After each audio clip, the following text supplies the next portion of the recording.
다윗의 일대기를 보면 이제 선한 왕이고 하나님 마음에 합한 자라는 그런 칭찬을 받는 좋은 왕이지만 성경이 항상 다윗의 통치를 항상 선하게 바라보고 있지는 않습니다. 다윗이라는 왕의 어떤 교만함, 다윗 왕의 어떤 실패적인 부분들도 몇 가지 다루고 있죠. 오늘 본문은 다윗의 실패, 다윗의 교만 중 하나의 사건을 다루고 있습니다. 그래서 교만하여서 무너진 악한 왕 다윗에게 그때 일시적으로 악한 왕이었죠. 참된 왕이시고 하나님의 선하신 통치가 이제 대조적으로 나타나고 있는 본문입니다.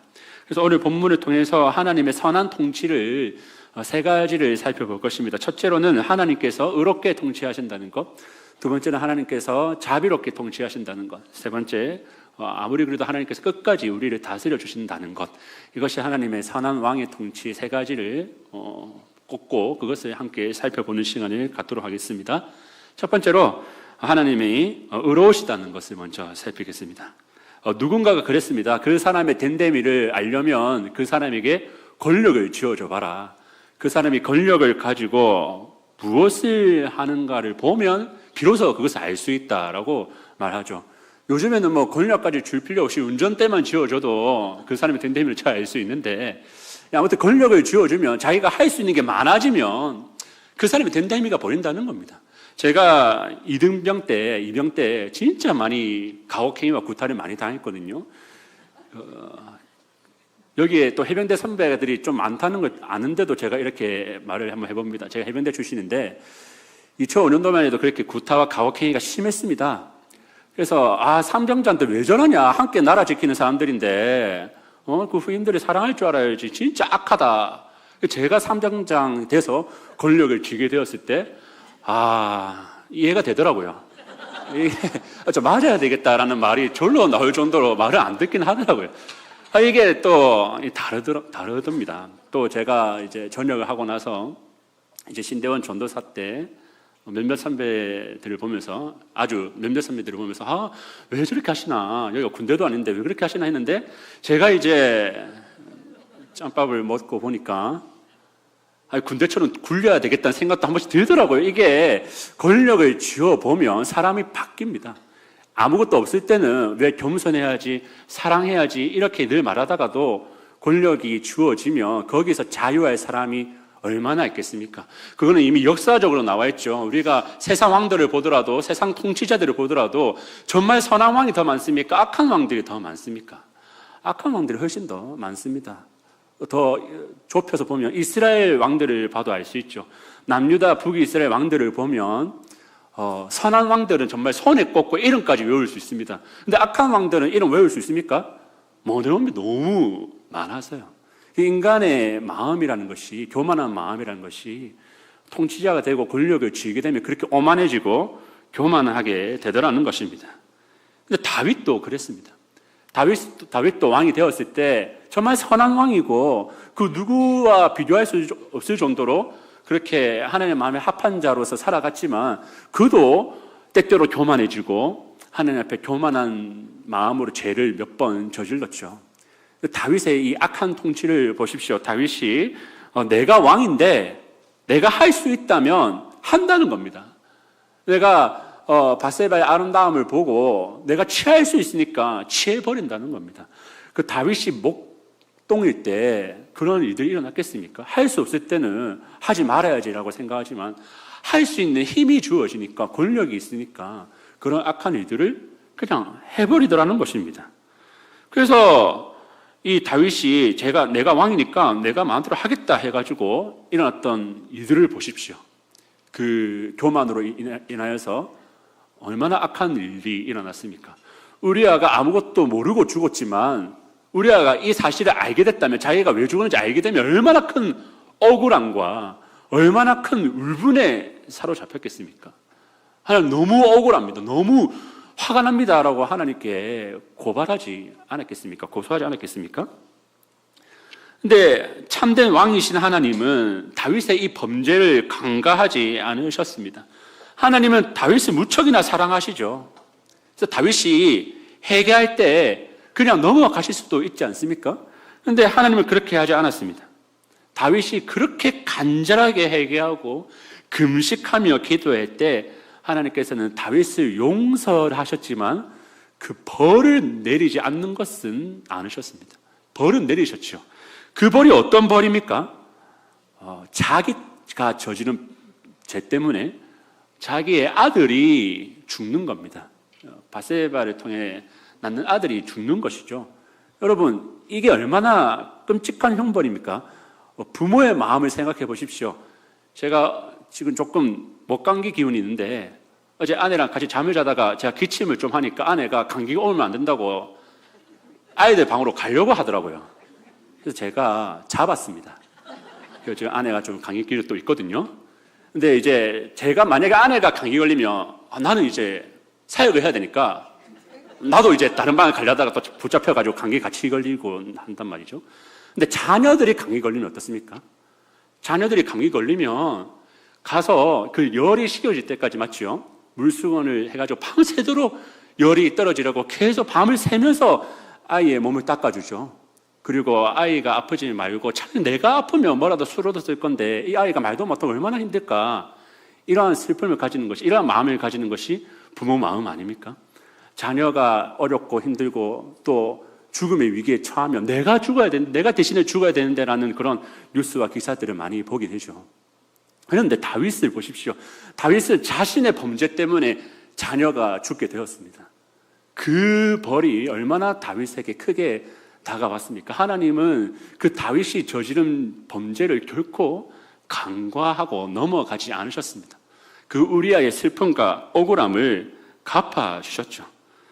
우리가 이것을 보면서 생각해야 될 것은 무엇입니까? 하나님은 의로우신 분이라는 것입니다.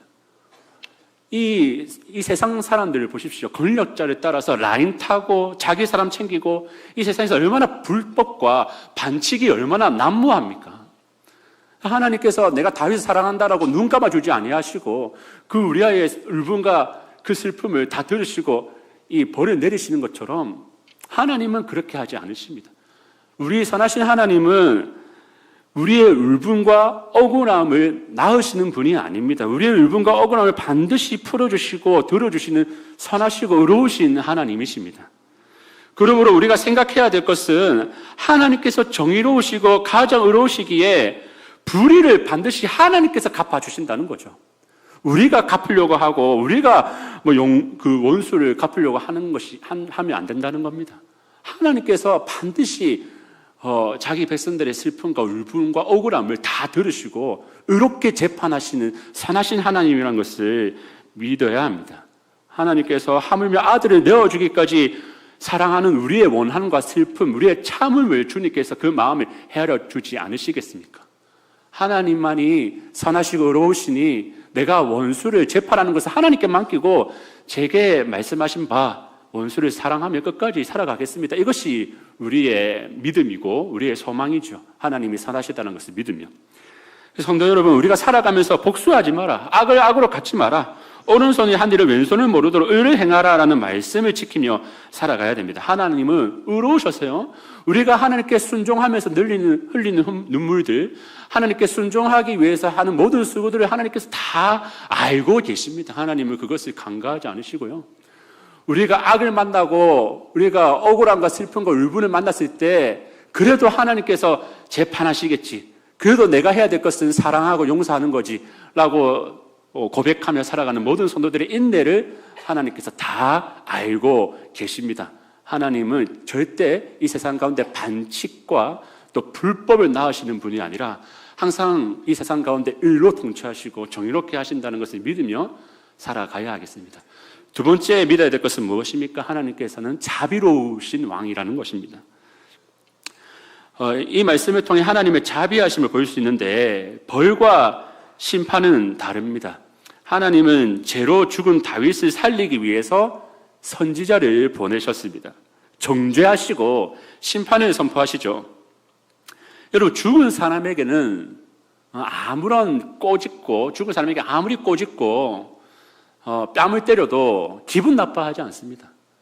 아무리 세게 때려도 아야 하면서 일어나지 않습니다. 죽은 사람에게는 아무리 뭔가를 가해도 거기에 반응할 수가 없습니다. 그래서 하나님께서 다윗에게 생명을 주시는 겁니다. 말씀에 반응하도록, 말씀에 찔리도록. 우리가 말씀을 듣고 찔리고 아픈 것은 우리에게 하나님께서 주신 생명이 있다는 겁니다. 하나님은 다윗을 포기하지 않고 다윗이 계속해서 그 악한 길로 가도록 내버려 두지 않고요, 하나님은 다윗에게 재성기를 강하죠. 전기 충격을 해버립니다. 살아날 수 있도록, 아플 수 있도록, 깰 수 있도록 이렇게 하나님은 선지자를 보내서 다윗이 아프도록 치시죠. 그래서 다윗이 깨어났습니다. 다시 한번 살아났죠. 하나님, 내가 죽은 듯이 살고 있었군요. 하나님, 제가 잘못했습니다. 하나님과 관계가 끊어지고 분리되었다는 그 처절한 부재의식, 그것을 느끼게 됩니다.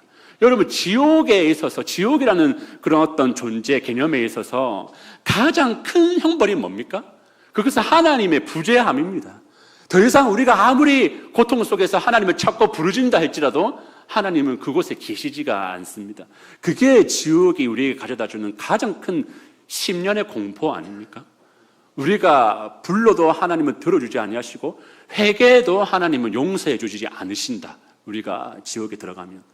그래서 예수님께서 우리가 당해야 될 그 지옥의 그 두려움과 공포를 십자가 위에서 하나님 어찌하여 나를 버리십니까? 라고 기도하시면서 그 지옥의 고통을 겪으셨다는 것을 우리에게 이야기해 주고 있죠.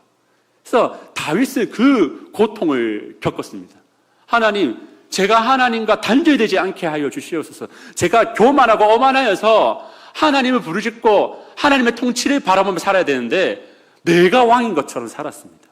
그래서 슬퍼하면서 제발 저의 구원의 기쁨을 끊지 말아 주십시오. 저를 회복시켜 주십시오. 성령 하나님, 다시 한번 저를 찾아와 주십시오라고 처절하게 고백한 것이 시편 51편에 기록되어 있죠. 다윗이 이렇게 기도할 수 있는 이유가 뭡니까? 하나님의 자비하심 때문입니다. 아이들이, 제가 이제 자녀들을 이제 혼내면 제가 제일 힘든 게 뭐냐면 이 아이들이 아빠에게 잘 다시 못 다가온다는 것이 힘든 겁니다. 뭐라 하더라도 얘들이 또 혼내면 또 언제 돌아올까? 이 또 마음의 상처가 돼서 나중에 그 마음의 상처가 쌓여서 나중에 사춘기가 되면 그때 내 기억이 새록새록 나가지고 나에게 마음문도 닫아버리고 방문도 닫아버리지 않을까, 그런 불안감이 항상 도사리고 있습니다. 그래서 그게 참 아버지로서 제일 힘든 거거든요. 자녀들이 이제 마음이 떠나지 않았으면 좋겠다는 것. 자녀들도 그게 동시에 마음이 아프죠. 제가 아이들을 이제 혼내면 아이들이 이제 방으로 울면서 돌아갔다가 저한테 나오는 걸 상당히 힘들어합니다. 아빠라고 다시 부르짖고 돌아오는 걸 힘들어합니다. 요즘 이제 아이들이 저한테 주먹질을 많이 하거든요. 주먹질로 발길질을 많이 하는데 그걸 다른 데서도 하고 있다는 소식을 듣고 제가 그것을 못하게 하는데도 불구하고 계속 하고 있습니다. 계속 저를 발로 차고 주먹으로 허벅지 때리고 하고 있는데 한번 혼내면 그 주먹질을 못합니다. 그건 당연한 일인데도 이렇게 친근하게 다가오지 못하죠. 그러면 제가 어떻게 합니까? 제가 먼저 그들의 얼굴에다 주먹을 한 대 꽂아줍니다. 아니, 이렇게 세게 때리는 게 아니고 이렇게 살 밀어줍니다. 그러면 아이들이 신나가지고 주먹으로 제 허벅지를 막 이렇게 가격하면서 이제 관계가 회복된 건지 모르겠는데 그런 식으로 저는 하고 있습니다. 이게 오은영 박사가 보면 뭐라 할지 모르겠지만, 네, 아무튼 저는 그렇게 자녀들과의 문제를 제가 먼저 다가가서 안아주고 꽈다주고 장난치면서 많이 풀어주려고 노력합니다. 제가 혼내놓고. 하나님도 그런 것이죠. 하나님도 다윗을 심판하시려고 한 것이 아닙니다. 다윗으로 하여금 다시 한번 그 선한 왕의 통치를 제대로 하게 하기 위해서 기회를 주고 싶은 거고요. 다시 한번 살아있게 하기 위해서 하나님은 다윗을 친 겁니다. 심판이 아닙니다. 벌이죠. 돌아오게 하기 위해서. 그래서 하나님은 다윗을 용서하신 동시에 벌을 주시는 겁니다. 다윗은 용서를 받았죠. 마찬가지로 우리에게도 그렇습니다. 하나님은 우리가 죄를 지었을 때 우리에게 강한 찔림을 주시죠. 우리로 하여금 죽을 죄인이라는 것을 고백하게 만듭니다. 그런데 하나님께서 그 마음 끝에서, 그 기도 끝에서 어떻게 하십니까? 우리에게 평안을 주시고 용서하셨다 하시고 다시 한번 잘 살아갈 수 있도록 우리에게 마음에 안녕을 주시지 않습니까? 근데 우리가 기도의 자리에 못 나가면 어떻게 됩니까? 하나님에 대해서 끊임없이 오해하고 왜곡하고 하나님을 멀리하고 죄에 빠져들어가는 인생을 살더라는 겁니다. 하나님의 진심은 하나님께 돌아오기만을 기다리고 있는 거죠. 다윗의 아들이 죽은 것을 보십시오. 이거는 어떠한 하나의 모형인데, 다윗은 자신의 죄 때문에 어떻게 보면 죄가 없는 아들이 죽었을 때, 물론 원죄가 있고 교리적으로 들어가면 물론 아들이 죽을 수도 있는 거죠. 그렇다고 하나님 불의로우신 하나님은 아닙니다. 그 아들에게도 원죄가 있고 그렇기 때문에. 그런데 다윗의 죄 때문에 그 아들이 죽었다면, 그 우리의 죄 때문에 죄가 없으신 하나님의 독생자 예수 그리스도를 우리를 위해서 주셨다는 것을 기억해야 됩니다. 우리를 용서하시고 우리를 사랑하시기 위해서 우리가 범죄하였기 때문에 하나님을 떠날 수밖에 없었기에 하나님께 돌아오게 하기 위해서 아들을 주셨다는 것을 기억하고 우리는 날마다 그 십자가를 보면서 우리의 끔찍한 죄악을 바라봐야 되죠. 그 다윗이 자기의 아들을 죽는 것을 보면서 내 죄악이 이렇게 끔찍했다, 내가 바세바 우리아에게 범했던 죄악이 이렇게 끔찍한 형벌을 낳았다라는 것을 봐야 되듯이, 우리도 예수님의 십자가를 보면서 우리가 하나님께 짓는 죄가 얼마나 끔찍하고 하나님의 아들이 나를 위해서 이 땅에 오시고 죽지 않으시며 해결되지 않는 그런 끔찍한 죄악이 내 안에 있다는 것을 알면서 슬퍼하다가도 또 우리를 위하여서 자기 몸을 내어주시고 우리를 자녀라 불러주시기 위해서 십자가를 내어주신 예수님의 사랑과 자비를 통해서 또 십자가를 붙들고 하나님께 나아가야 한다는 것이죠. 십자가를 바라보면 우리의 죄악에 대한 슬픔을 깨달으면서 또 주님의 자비를 바라보며 끊임없이 하나님께 나아가려는, 우리에게 자비와 사랑을 베풀어 주시는 하나님께 나아가려는 그러한 마음이 있어야 된다는 것을 가르쳐 주는 것입니다. 세 번째로, 하나님은 우리를 통치하실 때 끝까지 통치하시고 다스리신다는 것을 기억해야 됩니다. 다윗은 아들을 살려달라고 하나님께 간구하죠. 이제 금식까지 하면서 간구했지만 결국 아들은 죽게 됩니다.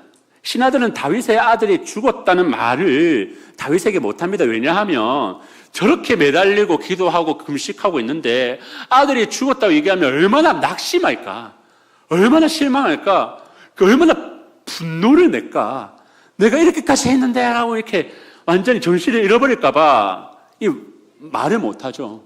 근데 신하들이 다윗에게 쩔쩔매는 것을 보고 다윗이 왜 그러냐라고 물어보니까 신하들이 막 눈치를 보니까 왜 아들이 죽었느냐 하니까 신하들이 그렇습니다 하니까 다윗이 바로 옷매무새를 단정히 하고 씻고 밥을 내와라, 내가 다시 한번 왕권을 다시 한번 해야겠다면서 다시 한번 복직하는 모습을 보여주지 않습니까? 그리고 이제 신하들이 왜 어떻게 이렇게 하십니까? 왜 어떻게 아들이 죽었다는 말을 듣고 어떻게 정신을 차릴 수가 있습니까? 하니까 다윗이 이렇게 얘기하죠. 이제 아들이 나에게 오는 것을 불가능하게 되었기 때문에 나는 그에게로 가려니와 그는 나에게로 안 온다라고 말하면서 다시 왕권에 복직하는 것을 보게 됩니다. 다윗은 아들을 잃고 나는 그에게 가려니와 그가 나에게 올 수는 없다, 이것은 단지 어떤 하나의 비관이자 우울증이 아닙니다. 왜냐하면 나는 그에게 가려니와라고 말하고 있기 때문입니다. 내가 아들과 완전히 헤어진 것이 아니다라고 말하는 겁니다. 하나님께서 내게 이 기도를 허락하지 않으신 것이 하나님의 뜻이었다면 그래, 내가 그에게 가는 것이 이제 나의 소망이다라고 하는 거죠. 그리고 하나님께서 자기에게 주신 그 사명의 자리를 붙들고 살아갑니다. 하나님은 다윗에게 그 왕자를 빼앗지 않았죠. 다윗이 계속해서 그 악하게 살면서 다윗이 회복되지 못할 지경으로 몰아붙이고 팔짱 끼고 계신 것이 아니라 하나님은 다윗을 찾아왔습니다. 하나님은 다윗을 흔들어서 깨웠습니다. 다윗은 하나님의 그 사랑을 알기에 자신에게 일어나는 그 슬픔과 그 아들이 잃었다는 그 극심한 고통 속에서도 하나님은 선하시고 하나님은 자비로우시다라고 고백하면서 자신에게 주어진 사명을 잘 감당하고 그 하나님께서 그 아들을 언젠가 내가 그에게 가게 하실 것이다라는 그 선하신 왕의 통치, 그 자비하신 왕의 통치를 믿으며 오늘 주어진 그 하루의 삶을 감당하는 모습입니다.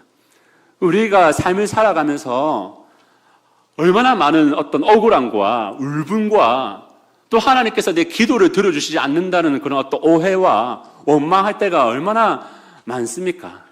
그런데도 불구하고 하나님께서 우리에게 하시는 것은 언제나 선하시고요. 우리가 그때를 볼 수 없어도 하나님은 언제나 우리에게 선한 통치를 하시고 의로우신 통치를 하시고요. 우리에게 말할 수 없는 사랑과 자비로 우리에게 대해 주십니다. 그리고 우리가 설사 큰 죄악을 저질렀다 할지라도 다윗이 보기에는 자기의 죄악이 얼마나 크게 느껴집니까? 자기 아들이 죽기까지 큰 죄라는 것을 하나님께서 자신에게 보여줬는데 그럼에도 불구하고 다윗이 고백하는 것은 무엇입니까? 그래도 내가 이 왕의 자리를 교만이라는 죄악으로 더럽히고 실패했지만 다시 한번 겸손함이라는 마음으로 하나님의 통치와 주권을 인정하는 낮은 마음으로 다시 한번 잘 시작해 보겠다라는 그런 어떤 결의가 지금 머리를 씻고 다시 한번 식탁 자리에 앉으면서 다시 한번 시작하려는 다윗의 결의가 여기에 나오는 겁니다. 그가 아무리 부족하고 완악하여서 하나님께 벌을 받았지만 우리 하나님 나를 버리신 거 아니다. 우리 하나님 여전히 선하시다. 우리 하나님 여전히 나를 사랑하신다. 그래서 여전히 또 새로운 기회를 주시고 또 내가 살아갈 수 있도록 또 내가 이 일을 감당할 수 있도록 지혜와 능력을 주신다라고 말하면서 나는 그에게로 가련이와 그 소망을 품고 가슴 한켠에 품고 다시 한번 잘 하려고 노력해 보는 거죠. 잘 해보려고 다시 한번 하나님께 무릎 꿇고 나아가는 것이죠. 우리의 삶도 그래야 됩니다. 우리의 삶도 내가 내 자신을 포기하고 싶을 정도로 우리의 연약함이나 완악함이나 두려움과 염려가 생길 때가 있습니다. 그러나 하나님이 우리를 절대 포기하지 않으신다는 걸 믿어야 됩니다.